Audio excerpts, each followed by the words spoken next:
From the Weather NorCal Command Center, this is your morning update.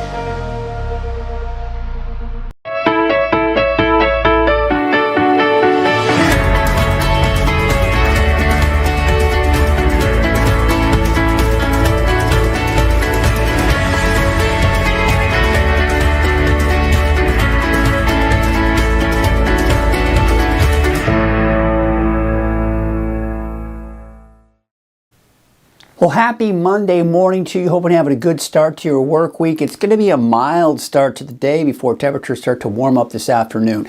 Now, before we get to the forecast, I want to remind you of a segment called Turtle Bay Wonderful World of Animals.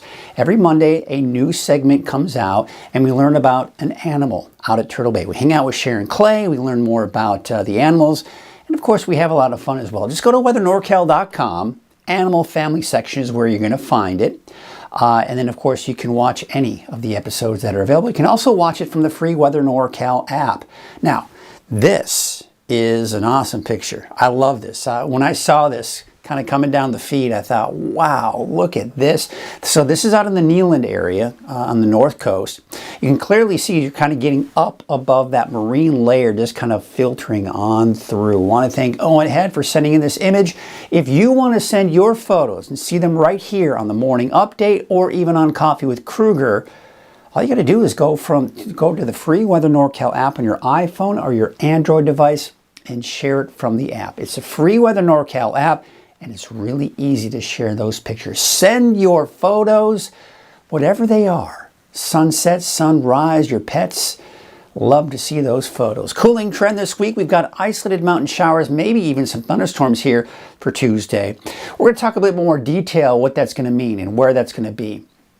We got a marine layer, of course, the fog along the coast. Of course, you saw that from the image there. And then another heat wave next week, possibly. And another big one. I mean, we could be approaching 110 degrees for parts of next week. But again, that's next week. Let's get through this week, shall we? Let's talk about that start of the hot temperatures in the valley, about 100 degrees for most of us in the valley today. Even in Trinity County, getting quite warm. We're in the 90s for most of the higher elevations. And of course, for the coast, starting off with some of that morning fog burning off a bit. I wanted to start off by showing you this. This was an interesting fact that I came across from CAL FIRE, for the CAL FIRE website. Now, this is combining the CAL FIRE and USFS data as of June 20th of this year. When we look at the number of fires and, of course, the acres, almost 100,000 acres of fire that we've seen that have burned so far for this season. We look at last year where we were at this point. Look at that.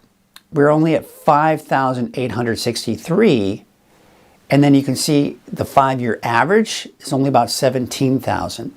So you look at this, and you kind of think about where we've seen and what we've seen here so far. And by the way, this is for all of California, not just Northern California.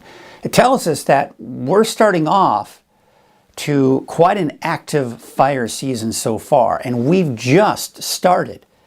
We've still got several months to go to kind of get through here.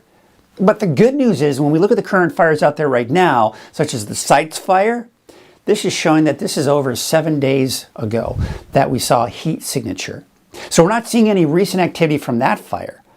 And just yesterday I was seeing a lot more red on the map here. But today, this morning, we are kind of in the yellows and oranges, indicating that the activity we're seeing here is about 24 to 48 hours old. So again, what that tells us is we're seeing less activity from the current fires. So as a result, no smoke really, or even much in the way of haze from those fires as we take you through the day today. However, we're on the topic of fires. There is a fire weather alert, or fire weather watch that is, for Modoc County. Now that's mainly because of the winds, but you know the thing is the fire danger is going to be high pretty much anywhere you go, especially in the valley and not to mention some of the higher elevations. Of course, when I say pretty much everywhere you go, obviously not the coast.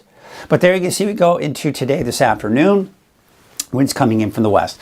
Nothing terrible as far as we're talking about the winds, nothing major. But what we'll notice here going into your Tuesday, look at the winds even for the valley. Still coming in from the south, by the way, but again, it's still going to be very dry. But we're seeing those gusts over 20 miles per hour and gusts over 20, 25 miles per hour off in the eastern mountains. And those north winds along the coast, but just your typical breezy north winds, nothing major there either. But look at this afternoon as we look at the humidity. We're still looking at very dry conditions. And as I've mentioned over the last week or so, we're beginning to see those drier conditions in the mountains as well. So we're seeing more and more of those fuels begin to take shape for some of the higher elevations, and that's going to create a lot more problems. Now, we're beginning to also start to see some slightly drier conditions for places in Trinity County, western Siskiyou County. So we're going to start seeing more concerns and more fire danger kind of creeping its way west of the valley as well. You know, you think about when we first started the fire season about a month ago or so, it was mainly this area that we were concerned about in the valley, right?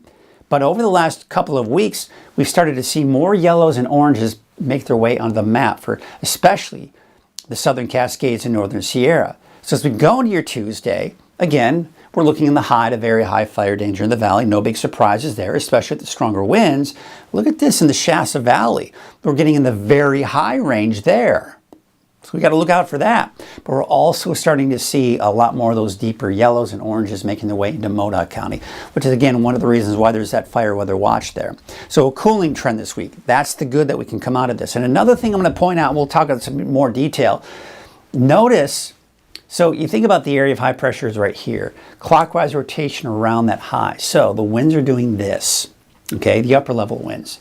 Now this, we're starting to see more of the monsoon moisture making its way into the desert southwest, typical, the monsoon moisture. So it's a lot of times we got to watch if that area of high pressure can bring in some of that monsoon moisture in parts of Northern California. Now, the in-house forecast model here at Weather NorCal, getting a little aggressive with that, but again, we'll talk about that in more detail. Let's talk about the temperatures, because as we go into Tuesday, Wednesday, and even Thursday, see what's happening is this cooler air, it's beginning to kind of move closer to us. So this is going to allow our temperatures to slowly dip. Now this isn't going to be a major drop in temperatures, but at least we're breaking away from temperatures well over 100 degrees, right? Again, for the valley. Then that moves on out by the end of the week. We have high pressure trying to build in. Now what I've got my eyes on is this area of high pressure right here, the one over the Pacific. This one's showing signs that sometime around early next week, it's going to expand and get a little bit stronger. This could potentially bring us a bigger heat wave. Now, as I was looking at the models yesterday, this was much stronger early next week, expanding into Northern California. It's kind of backing off on that potential, but we'll see. We'll see what happens. You can see this storm system up to the north, staying well to the north, so temperatures should increase as we go into next week. And look at the long range here. There you can, of course, see the warmer than normal conditions over Northern California. Again, no big surprises. But remember, I was talking about that monsoon moisture.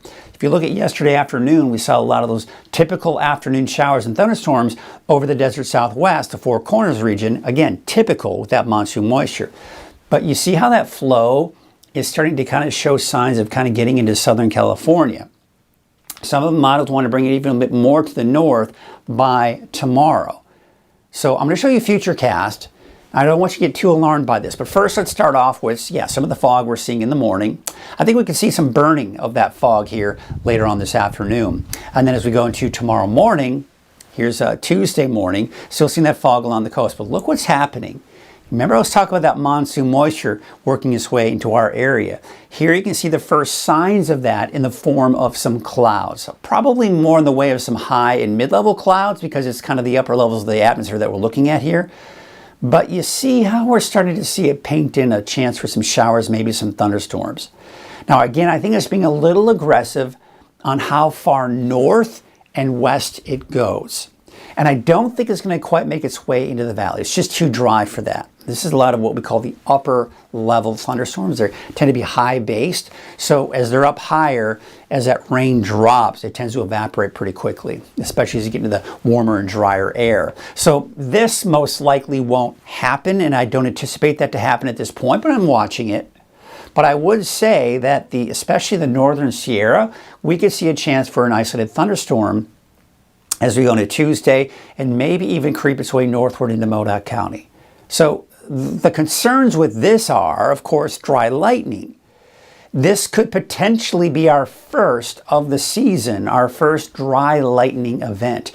Now, at this point, it doesn't look like it's going to be widespread. It doesn't look like it's going to be, a bunch of thunderstorms.